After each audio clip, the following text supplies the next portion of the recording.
Au nom du Père et du Fils et du Saint-Esprit. Amen. Viens, Esprit Saint. Viens, par la puissante intercession du cœur immaculé de Marie, ton épouse bien-aimée.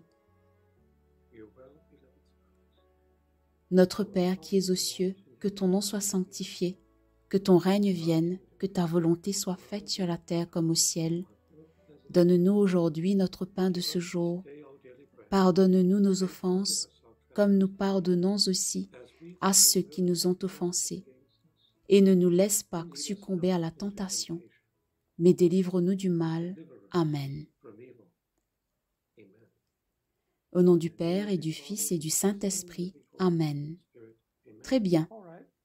Je suppose que nous pouvons commencer immédiatement par une session rapide de questions-réponses sur les événements actuels ou toute autre question que vous pourriez avoir concernant les écrits de Louisa, avant que je ne passe aux traductions que je fais du tome 1 ou en relation à n'importe quel événement actuel de l'Église aujourd'hui. Et nous avons une question de Linda Burr. Allez-y, Linda. Bonjour, Père. Bonsoir ou bonjour, où que vous soyez. C'est encore le matin 11 heures sur la côte ouest. Et donc, j'écoutais votre dernier podcast et j'ai 2 questions.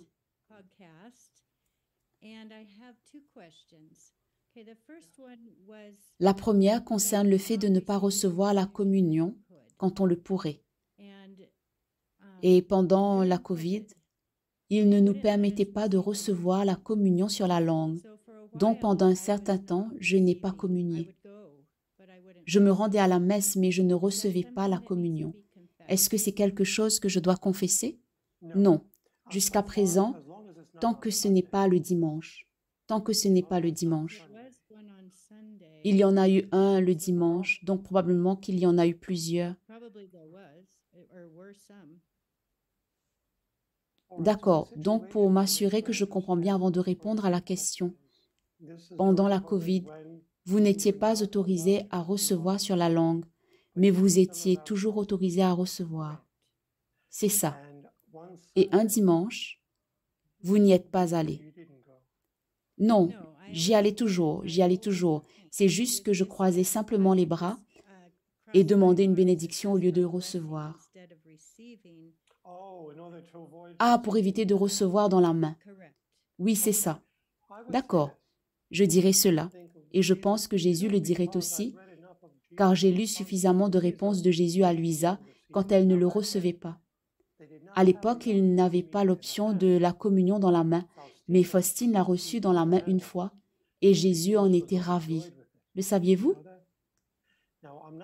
Je ne dis pas que recevoir dans la main est la méthode préférée de réception. Ce n'est pas le cas. L'Église indique clairement que la méthode préférée et normative pour recevoir la communion est sur la langue. Et cela devrait être ainsi.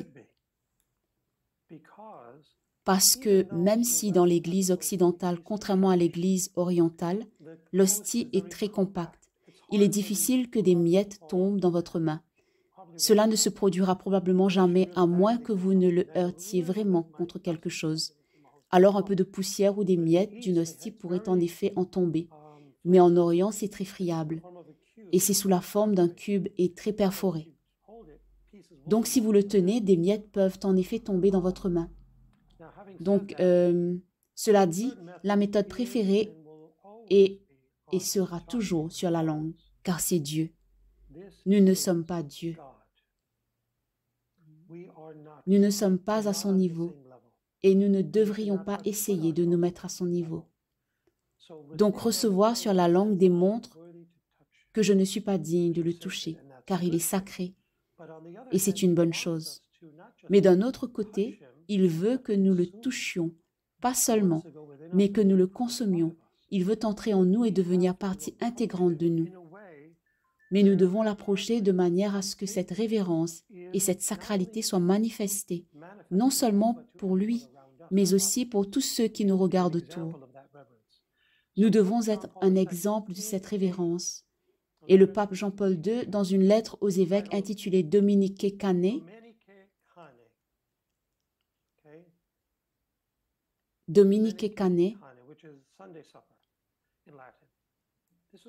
adressé à tous les évêques du monde, a déclaré ce qui suit. Il est nécessaire pour nous tous, ministres de l'Eucharistie, d'examiner attentivement nos actions à l'autel, en particulier la manière dont nous manipulons cette nourriture et cette boisson, qui sont le corps et le sang de notre Seigneur Dieu entre nos mains. Il parle aux ministres de l'Eucharistie qui tiennent l'hostie et la distribuent correctement, ou prennent le calice et le distribuent un par un, la manière dont nous distribuons la Sainte Communion, la manière dont nous effectuons la purification. Toutes ces actions ont leur propre signification. Naturellement, la scrupulosité doit être évitée, mais que Dieu nous préserve de nous comporter d'une manière irrespectueuse, d'une précipitation indue, d'une impatience qui scandalise. C'est important. Jésus dit à Faustine, eh bien, Faustine écrit ce qui suit. Le jour de la croisade, qui est le 5e du mois, est tombé un premier vendredi du mois. C'était mon jour de veille devant le Seigneur Jésus. Il était de mon devoir de faire amende honorable au Seigneur pour toutes les offenses et accidents, les manques de respect, et de prier pour qu'en ce jour aucun sacrilège ne soit commis. Elle dit alors, « Ce jour-là, mon esprit était embrasé d'un amour particulier pour l'Eucharistie. Il me semblait que j'étais transformé en un feu ardent. Quand j'allais recevoir la Sainte Communion, une deuxième hostie est tombée sur la manche du prêtre, et je ne savais pas quelle hostie je devais recevoir. Après avoir hésité un moment, le prêtre a fait un geste impatient de la main pour me dire que je devais recevoir l'hostie. Quand j'ai pris l'hostie qu'il m'a donnée, l'autre est tombée dans mes mains. Maintenant, voici ce qui s'est passé. Je ne sais pas comment cela est arrivé. L'autre est tombé dans mes mains. Le prêtre est allé le long de l'autel pour distribuer la communion et j'ai tenu le Seigneur Jésus dans mes mains tout le temps. Quand le prêtre s'est approché à nouveau de moi, j'ai levé l'hostie pour qu'il la replace dans le calice. Bien ainsi, elle en a reçu 2 au lieu d'1, ok? Comme j'avais déjà reçu Jésus, je ne pouvais pas parler avant de consommer l'hostie. Donc je n'ai pas pu lui dire que l'autre était tombé. Mais alors que je le tenais dans ma main, j'ai ressenti une telle puissance d'amour que pour le reste de la journée, je ne pouvais ni manger, ni reprendre mes esprits. J'ai entendu ces paroles venant de l'hostie. J'ai désiré reposer dans tes mains, pas seulement dans ton cœur. Et à ce moment-là, j'ai vu le petit Jésus. Mais lorsque le prêtre s'est approché, j'ai de nouveau vu seulement l'hostie. Ainsi, vous avez affaire à une religieuse qui est dans un état non seulement de sainteté, mais de vertu héroïque. Et Jésus était tellement heureux avec elle qu'il voulait reposer dans ses mains. Qu'est-ce que cela veut dire? En soi, recevoir dans la main n'est pas un sacrilège, mais si vous le faites d'une manière irrespectueuse, si vos mains sont sales et que vous ne les nettoyez pas, alors cela peut être une offense envers le Seigneur. Donc cela dépend de la manière dont vous le recevez dans la main. Mais encore une fois, la méthode préférée est sur la langue pour éviter ces occasions d'abus. Mais je vous dirai une chose. La grande majorité des catholiques à travers le monde entier, et je parle d'expérience, le reçoivent dans la main.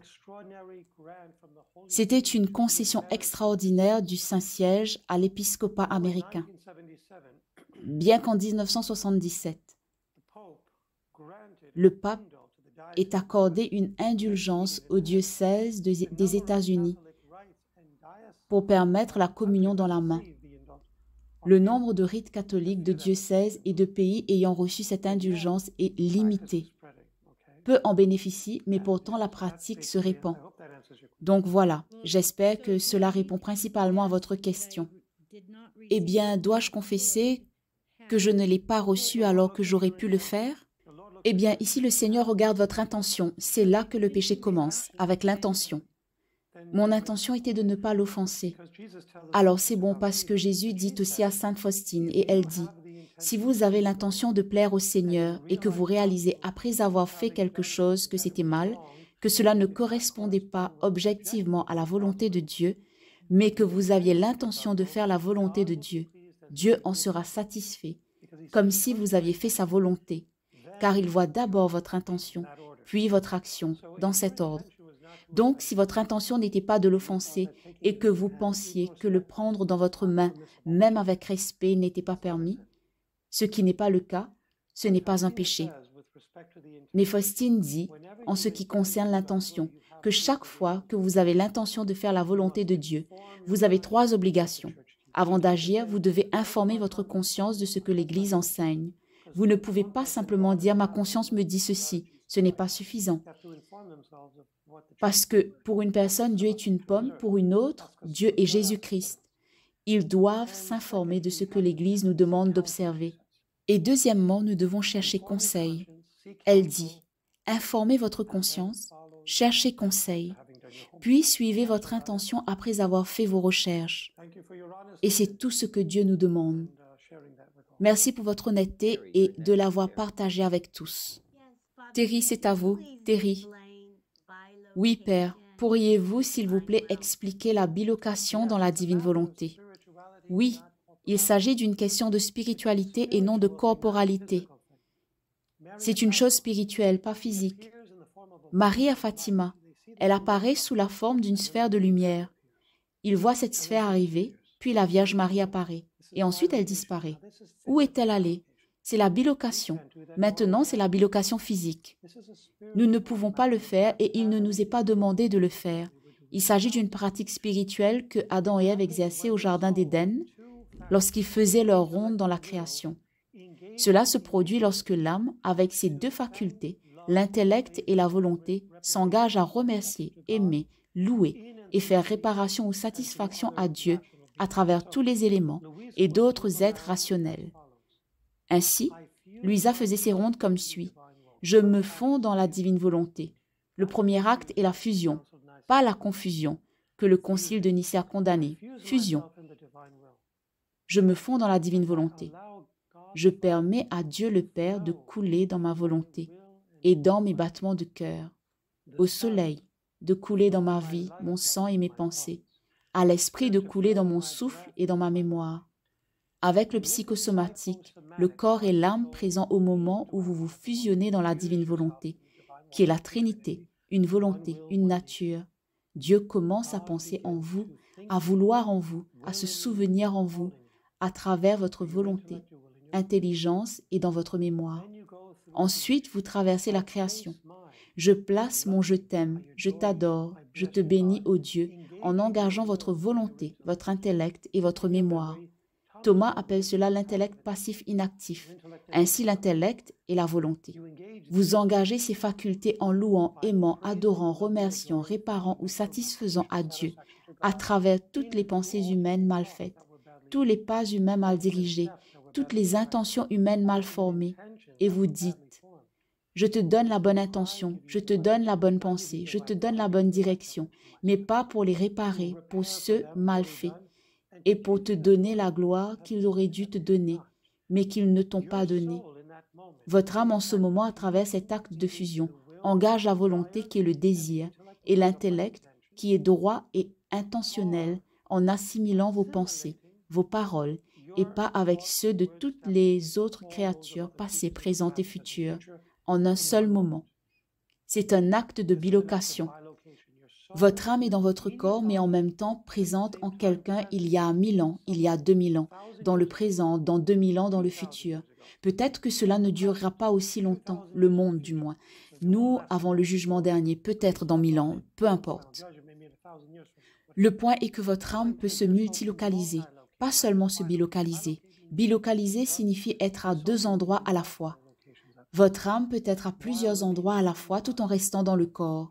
Et Louisa était consciente de cela parce que Jésus le dit à Louisa. Je vais vous citer et je vous encourage à lire ce tome de Louisa sur la façon dont Adam, qui était le modèle de tous les humains avant sa chute, faisait ses actes de bilocation dans la création. Jésus dit à Louisa, le tome dont je vais vous citer est le tome 23 et la date le 10 novembre 1927.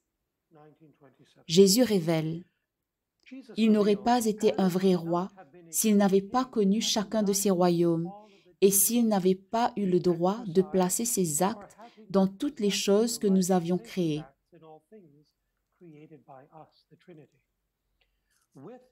C'est l'acte de la volonté. À ce titre, il avait le droit de la parcourir, d'y planter des fleurs, des plantes et des arbres. Il se plaçait lui-même dans toutes les choses créées. Lorsqu'il parlait, aimait, adorait et agissait, sa voix résonnait dans toute la création. Et il remplissait la création de son amour, pas seulement la terre, mais la création. Il remplissait la création de son amour, de son adoration et de ses œuvres. La divinité ressentait ainsi l'amour, l'adoration et l'œuvre de son premier Fils dans toutes ses œuvres. C'est ainsi que nous faisons la bilocation. Et si vous voulez savoir comment Louisa l'a fait, lisez le volume 14, mars, j'ai oublié la date, le 14 mars. Laissez-moi vérifier. Vous le trouverez sur le site internet livingindthedivinewill.org. Vous pouvez le trouver dans le tome. Il y a plusieurs passages où elle fait ses rondes. Celui que je vais vous donner est dans le tome 17, le 17 mai 1925. Et si vous allez sur le site internet, cliquez sur l'onglet qui dit « Offrande du matin ». Jésus explique à Louisa en mars, je suis désolée, le 27 mai 1922, dans le tome 14, comment faire ces rondes dans la création. Très bien. Prochaine question.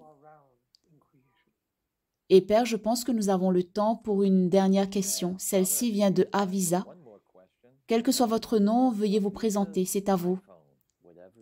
Bonjour Père et bonjour à tous, je m'appelle Selena. Et tout d'abord, je vous remercie infiniment pour tout cela. Ma question concerne les formations dont vous avez parlé pour les prêtres et les laïcs. Comment pouvons-nous obtenir plus d'informations à ce sujet afin de vérifier si c'est quelque chose que nous pouvons faire? Oui, nous avons une liste de diffusion. Vous êtes la bienvenue pour vous inscrire. Vous pouvez nous contacter à l'adresse email de l'administration. Je vais vous la donner. L'email est fiatdivinewill, en un seul mot, et minuscule, fiatdivinewill 333. Je pense que c'est ça. Je veux m'assurer que c'est bien @gmail.com. Je pense que c'est ça, oui. fiatdivinewill333@gmail.com.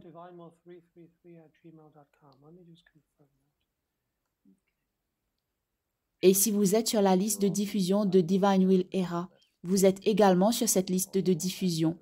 Super, merci. Donc, est-ce que cela a été envoyé, Dr. James? Je ne suis pas sûre. Je devrais vérifier si je suis sur cette liste de diffusion. Je devrais vérifier mes emails. Les informations ont-elles été renvoyées à ce sujet? Si oui, si vous allez sur le site ltdw.org, vous saurez, je pense, comment adhérer. D'accord, ltdw.org.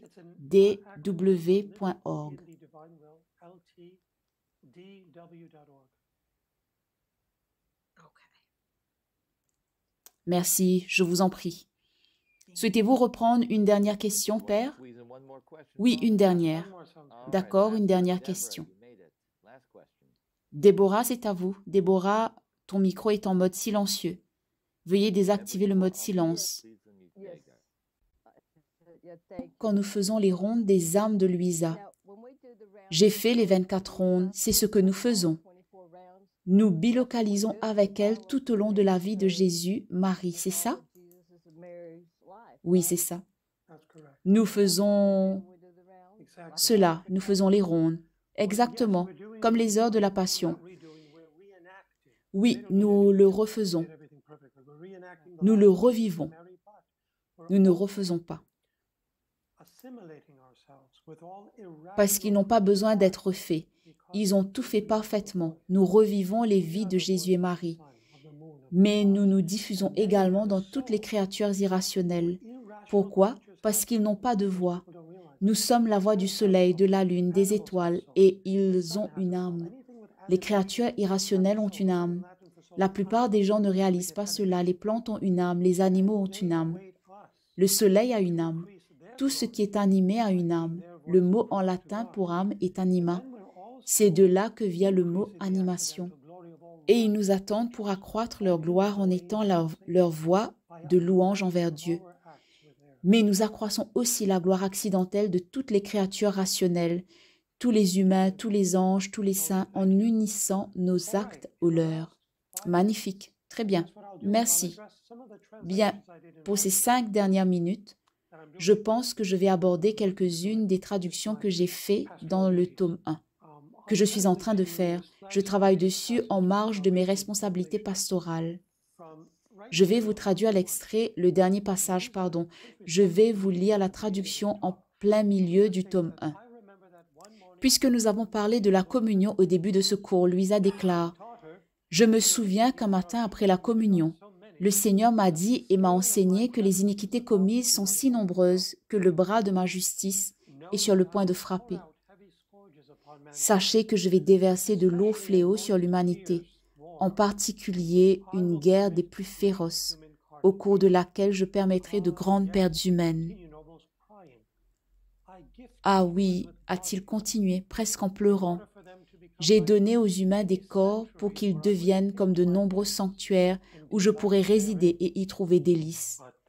Mais ils ont transformé leur corps en égouts pourris qui émettent une telle puanteur qu'ils me contraignent à rester loin d'eux.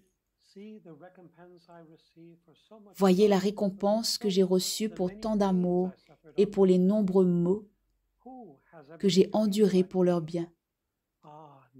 Qui a jamais été traité comme moi? Ah, personne. Et quelle en est la cause? C'est l'excès de mon amour pour eux. Ainsi, je vais tenter de toucher leur cœur en recourant au châtiment.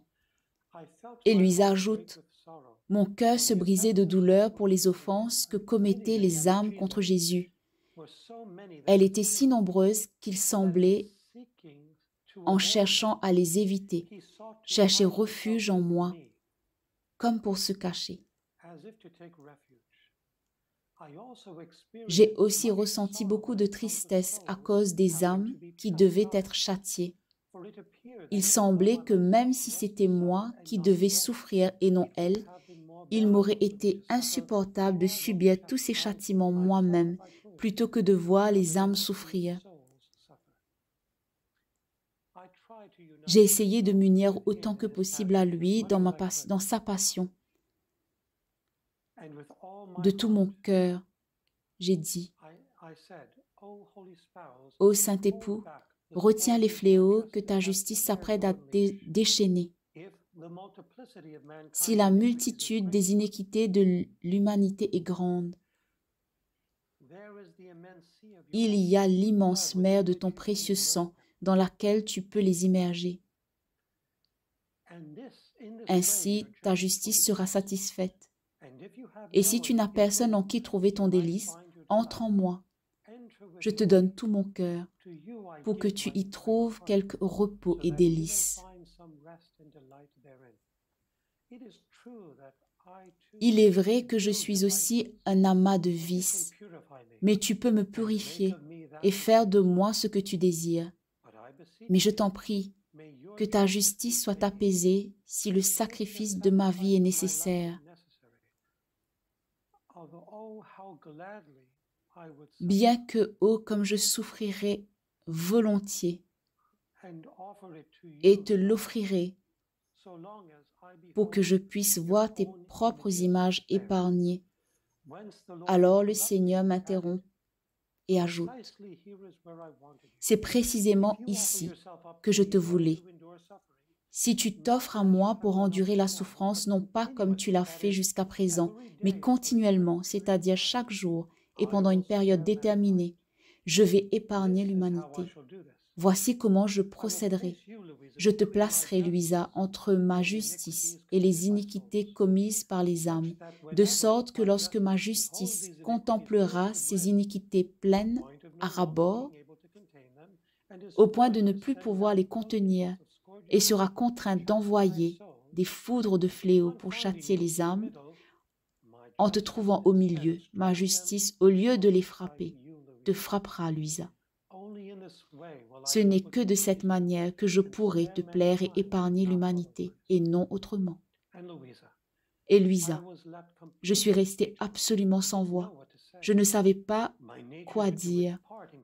Ma nature aurait fait sa part en consentant, bien qu'elle tremblât initialement de peur. Mais alors j'ai vu que mon bon Jésus attendait une réponse, que j'accepte ou non. Donc, me sentant presque contrainte de parler, je lui ai dit, « Ô mon divin maître, d'une part, je serai prête à accepter cela, mais d'autre part, comment cela sera-t-il possible sans le confesseur? Car comment le confesseur, qui ne peut pas vouloir me visiter sauf de temps en temps, viendra-t-il chaque jour pour me libérer de cet état? Puisses-tu, Jésus, me délivrer de la croix du confesseur qui est requis pour me libérer? Alors tout sera arrangé entre toi et moi. » Et le Seigneur me dit, « Va vers le confesseur. » Jésus ne l'écouta pas. « Va vers le confesseur et demande-lui la permission dans l'obéissance. S'il te demande, tu lui raconteras tout ce que je t'ai dit et tu observeras ce qu'il te dit. Tu vois, mon désir que tu endures ces souffrances continues ne sera pas seulement pour le bien des âmes, mais aussi pour ton bien.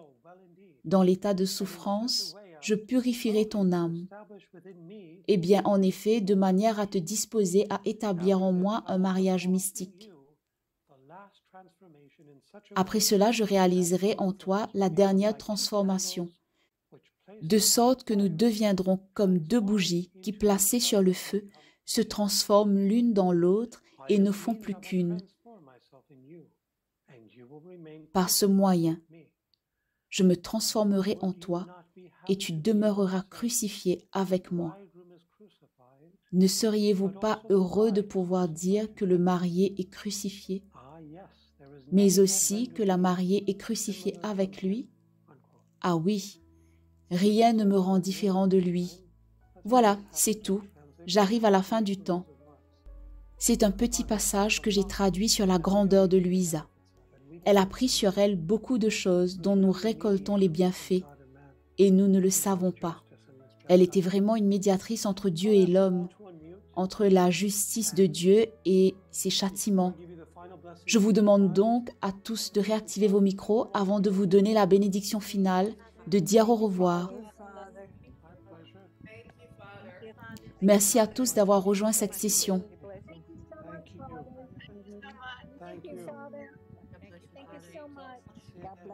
Que Dieu vous bénisse, Père. Que les bénédictions du Père Tout-Puissant, du Fils et du Saint-Esprit descendent sur vous et demeurent avec vous pour toujours. Que la grâce soit avec vous. Bonne nuit.